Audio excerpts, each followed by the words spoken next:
अब हमने पढ़ना है cytokines and chemokines. Okay, cytokines and chemokines में से हमने सबसे पहले तो साइटोकाइन्स की बात की हुई है कि भाई जो भी साइटोकाइन्स होते हैं वो प्रोटीन्स होते हैं, ठीक है। सीक्रेट कौन करते हैं? मेनी सेल टाइप्स, जैसे कि प्रिंसिपली एक्टिवेटेड लिम्फोसाइट्स हो गए, मैक्रोफेजेस हो गए, डेंड्राइटिक सेल्स, ये सब साइटोकाइन्स को प्रोड्यूस करते हैं। But also endothelial, epithelial and connective tissues भी बहुत बात रिपीट हुई है भाई, लिम्फोसाइट्स, मैक्रोफेजेस, डेंड्राइटिक सेल्स हैं, लेकिन कुछ endothelial, epithelial, connective tissue cells भी इन्वॉल्व हो गए। They mediate and regulate immune and inflammatory reactions, और इस तरह से इम्यून रिएक्शन भी रेगुलेट होता है, इन्फ्लेमेटरी रिएक्शन भी रेगुलेट होता है। Okay, bye convention growth factors that act on epithelial, जो भी ग्रोथ फैक्टर जो एपिथेलियल और मेसेनकाइमल सेल्स पे एक्ट करते हैं वो सारे के सारे साइटोकाइन्स में ग्रुप नहीं हुए होते। ये सारे ग्रोथ फैक्टर्स जो हैं वो साइटोकाइन्स नहीं होते। The general properties and functions of cytokines are discussed in chapter 5। Here the cytokines involve in acute inflammation are reviewed in table 3.7। ये सारे टेबल 3.7 में बताया हुआ है कि ये जो भी हैं ये सारे जो हैं क्या हैं, हमारे पास इन्वॉल्व होते हैं ल्यूकोट्रिन्स। ये देख लीजिएगा टेबल्स, वैसे ये एग्जाम टाइम पे याद रखते रहते हैं। Anyways, tumour necrosis and factor interleukin 1 ये स्टिमुलाई करते हैं, ठीक है। Tumour necrotic factor and interleukin 1 serve critical. अच्छा, मेरी आदत है मैं साइड में लिख लेती हूँ कि इनकी हरकत करने की होती है जिससे सारा काम चल रहा होता है, एक वर्ड से हम समराइज़ कर लेते हैं, तो ये सारे स्टिमुलाई देते हैं, ठीक है। अच्छा खैर, TNF and interleukin-1 serve critical roles in leukocyte recruitment by promoting adhesion of leukocytes to endothelium and then migration through vessels. TNF और interleukin-1 जो होते हैं वो क्या करते हैं, ल्यूकोसाइट्स की रिक्रूटमेंट करवाते हैं। ये भी बारहा दफ़ा आ चुका कि TNF और interleukin-1 ल्यूकोसाइट की रिक्रूटमेंट करवाते हैं। TNF और interleukin-1 ल्यूकोसाइट की रिक्रूटमेंट करवाते हैं। कैसे करवाएंगे रिक्रूटमेंट? हमेशा रिक्रूटमेंट ऐसे तो नहीं हो गया आके खड़े हो गए, एडेशन होती है ना to endothelium and their migration through vessels, फिर माइग्रेशन होती है वेजल्स के थ्रू, ठीक है। Activated macrophages and dendritic cells mainly produce the cytokines. अब हमारे पास ये साइटोकाइंस TNF जो है जो साइटोकाइंस हैं वो सब प्रोड्यूस कहाँ से हो रहे होते हैं, वो मैक्रोफेजेस से और डेंड्राइटिक सेल से प्रोड्यूस हो रहे होते हैं। जबकि हमारे पास ट्यूमर नेक्रोटिक फैक्टर्स जो है वो T लिम्फोसाइट से प्रोड्यूस होते हैं और मास्ट सेल से प्रोड्यूस होते हैं। ठीक होगी बात। हमने क्या कहा, जो हमारे पास मैक्रोफेजेस हैं और डेंड्राइटिक सेल्स हैं वो साइटोकाइंस प्रोड्यूस कर रहे होते हैं, और TNF जो है वो प्रोड्यूस होता है T लिम्फोसाइट्स और मास्ट सेल्स से। And some epithelial cells produce interleukin 1 as well. Interleukin 1 को प्रोड्यूस करने वाले कुछ एपिथेलियल सेल्स होते हैं। तो कौन किसे प्रोड्यूस कर रहा है ये याद रखिएगा। हमने क्या कहा, हमारे पास साइटोकाइंस प्रोड्यूस हो रहते हैं मैक्रोफेजेस और डेंड्राइटिक सेल्स से। हमारे पास TNF प्रोड्यूस हो रहे होते हैं T लिम्फोसाइट्स और मास्ट सेल्स से। एपिथेलियल सेल्स हमें प्रोड्यूस करके देता है interleukin 1। Microbial products, foreign bodies, necrotic cells and a variety of other inflammatory stimuli can stimulate the secretion of TNF and interleukin-1। कह रहे हैं कि हमारे पास अब कौन होते हैं जो प्रोड्यूस करवाते हैं, माइक्रोबियल प्रोडक्ट्स हो गए, फॉरेन बॉडीज़ हैं, नेक्रोटिक सेल्स हैं, सब TNF और इंटरल्यूकिन 1 को स्टिमुलस देते हैं प्रोड्यूस होने के।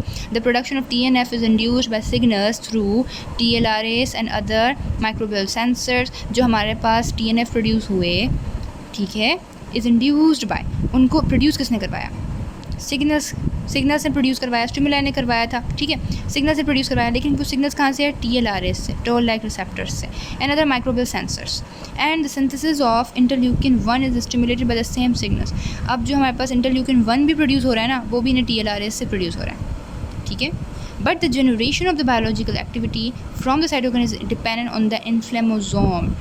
ठीक हो गया। देखो कुछ डिफरेंस तो है। हमने क्या कहा कि भाई TNF है वो TLRase से प्रोड्यूस हुआ, इंटरल्यूकिन 1 है वो भी TLRase से प्रोड्यूस हुआ, ठीक हो गया, सेम सिग्नल हो गया। लेकिन जो IL-1 है ना वो क्या करता है, biologically active form of cytokine produce करवाता है, जनरेट करवाता है, ठीक है। और ये भी डिपेंड कर रहा होता है इन्फ्लेमोसोम पर, क्योंकि इन्फ्लेमोसोम इंटरल्यूकिन 1 को रिलीज़ करवाता है, प्रोड्यूस करवाता है, ठीक होगी बात। तो एक तो TLR मतलब लाजमी बात है, देखो मिलजुल कर काम चल रहा है। TLRase ने अगर करवाया है तो उसमें इन्फ्लेमोसोम इन्वॉल्व है, सही होगी बात, क्योंकि TLRase एक सिग्नल है, इन्फ्लेमोसोम उन्हें प्रोड्यूस करवाता है। TNF तो हमने सिर्फ TLRase तक बात अपनी रख दी, हमने IL-1 में इन्फ्लेमोसोम को भी इन्वॉल्व किया है। तो बात याद रखिएगा, इन्फ्लेमोसोम के थ्रू काम चल रहा है, ठीक है। थोड़ा इसमें अगर बीच में थोड़ी गड़बड़ हो जाएगी है ना तो बीच के उसमें बड़े मसले हो जाते हैं, तब मैं बात हाईलाइट कर रही होती हूँ। एनीवेज, अब हम क्या कहेंगे कि हमारे पास क्या है, कुछ एक्शंस हम पढ़ेंगे कि TNF और इंटरल्यूकिन 1 जो हैं वो कंट्रीब्यूट करते हैं लोकल और सिस्टमिक रिएक्शंस पर और फिर inflammation. The most important roles of these cytokines in inflammation are the following. अच्छा, सबसे पहले एंडोथेलियल एक्टिवेशन होगी, उसके बाद ल्यूकोसाइट्स और अदर सेल्स की एक्टिवेशन होगी, सिस्टमिक एक्यूट फेज रिस्पांस होगा, ये सब होगा। ठीक है, अब हमने क्या कहा, हमारे पास एंडोथेलियल एक्टिवेशन में जो दोनों TNF और इंटरल्यूकिन 1 हैं वो एक्ट कर रहे होते हैं एंडोथेलियम पर to induce a spectrum of changes, ताकि उस एंडोथेलियम में कुछ चेंजेस आ जाएं जिन्हें हम एंडोथेलियल एक्टिवेशन कहते हैं। मतलब सिंपली अगर आपके सामने कोई बोले एंडोथेलियल एक्टिवेशन हुई है, आप समझ जाओ कि भाई एंडोथेलियम में हमने कुछ चेंजेस किए हैं, फिजिकल केमिकल चेंजेस किए हैं। ठीक है, और इसमें इन्वॉल्व कौन है, TNF और इंटरल्यूकिन 1 इन्वॉल्व होते हैं। These changes include increase expression. अब चेंजेस कौन कौन से हैं, एक तो वो expression of endothelial adhesion molecules को इंक्रीज़ कर लेते हैं कि भाई ज़्यादा से ज़्यादा एडेशन मॉलिक्यूल एक्सप्रेस हो जाएँ, जिन्हें हम ENP सिलेक्टेंस कहते हैं। ठीक है, and ligands for leukocyte integrins, और फिर वो इंटीग्रेंस के लिए भी लाइगेंड्स भी एक्सप्रेस कर लें। Increase production of various mediators ज़्यादा से ज़्यादा प्रोड्यूस करें। हमने पीछे भी पढ़ा ना कि एंडोथेलियल सेल्स भी कुछ ना कुछ मीडिएटर्स प्रोड्यूस करने में हेल्प करते हैं, including other cytokines and chemokines and eicosanoids and increase procoagulant activity of the endothelium. इन सब में ये हेल्प करते हैं। हम ये कह रहे हैं कि चेंजेस किस किस्म के हैं भाई, किस किस्म के चेंजेस हैं, हमने कलेक्टिवली एंडोथेलियल एक्टिवेशन कह दी। इसमें एक्सप्रेशन बढ़ जाती है ENP सिलेक्टेंस की, लाइगेंड्स की, और दूसरा क्या होता है कि मीडिएटर्स रिलीज़ हो जाते हैं, प्रोकोगुलेंट एक्टिविटी बढ़ जाती है, ये सब काम हो रहे होते हैं। Now activation of leukocytes and other cells. Leukocytes और अदर सेल्स की एक्टिवेशन होना, TNF ऑगमेंट्स बढ़ाता है रिस्पॉन्स ऑफ न्यूट्रोफिल्स को to other stimuli such as bacterial endotoxin and stimulates the microbial activity of macrophages.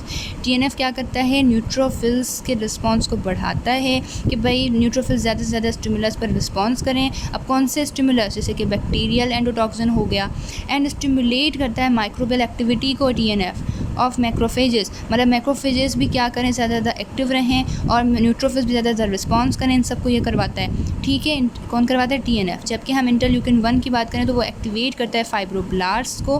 Fibroblast क्या करते हैं, synthesise करते हैं कोलेजन और स्टिमुलेट करते हैं proliferation of synovial cells and other mesenchymal cells. रट्टा है, प्योर रट्टा है, लेकिन क्या किया जा सकता है। ठीक है, हमने क्या कहा, TNF क्या करता है और इंटरल्यूकिन 1 क्या करता है। हमारा मकसद ये है कि TNF क्या करता है, इंटरल्यूकिन 1 क्या करता है। TNF न्यूट्रोफिल्स और किस पर एक्ट करता है, मैक्रोफेजेस पर एक्ट करता है। कैसे कि न्यूट्रोफिल्स के रिस्पॉन्स को बढ़ाएगा, मैक्रोफेजेस के किसको बढ़ाएगा, माइक्रोबियल एक्टिविटी की वजह से जो स्टिमुलस मिल रहा है ना, तो वो मैक्रोफेजेस के माइक्रोबियल एक्टिविटी को बढ़ाएगा। ठीक है, मैक्रोफेजेस के माइक्रोबियल एक्टिविटी को बढ़ाएगा। इस तरह से इंटरल्यूकिन 1 की बात करें तो वो क्या करता है, फाइब्रोब्लास्ट को एक्टिवेट करता है कि भाई ज़्यादा से ज़्यादा कोलेजन को सिंथेसाइज हो सके, और स्टिमुलेट करता है साइनोवियल सेल्स की प्रोलिफरेशन को और दूसरे मेसेनकाइमल सेल्स की प्रोलिफरेशन को। तो सिंपल अगर हम बात करें, प्रोलिफरेशन को स्टिमुलेट करवाएगा, है ना। सिंपल अगर अपनी आसानी के लिए याद कर लें, स्टिमुलेट करवाएगा प्रोलिफरेशन को। और अगर हम बात करें इंटरल्यूकिन 1 और इंटरल्यूकिन 6 की, कलेक्टिवली बात करें, ये भी स्टिमुलेट करते हैं generation of a subset of CD4 plus helper T cells. ये ज़्यादा आपको चैप्टर 5 में बात समझ आएगी, लेकिन खैर इसकी चैप्टर 6 में भी बातें हैं। एनीवेज, तो CD4 plus H helper T cells जो हैं, जिन्हें हम TH17 सेल्स भी कहते हैं, इनके सबसेट को बनवाता है। ठीक है, इंटरल्यूकिन 1 और इंटरल्यूकिन 6 बनवाते हैं। अच्छा, अब हम चलते हैं अगले पॉइंट पर, systemic acute phase response. Interleukin 1 and TNF ये दोनों ही, और इंटरल्यूकिन 6 भी भले ऐड कर लें, induce a systemic acute phase response associated with infection और इंजरी। अच्छा, अब ये क्या करते हैं, सिस्टमिक एक्यूट फेज रिस्पॉन्स को इंड्यूस करते हैं।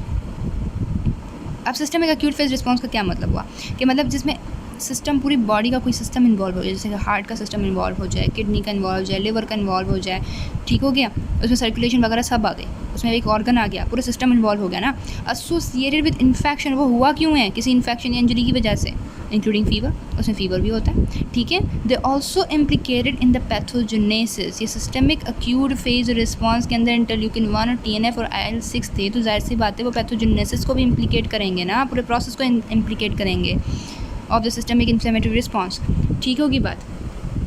फिर क्या बात की जा रही है, अच्छा सिंड्रोम था, क्या कह रहे हैं, SIRS syndrome, systemic inflammatory response syndrome, systemic inflammatory response syndrome. सही है।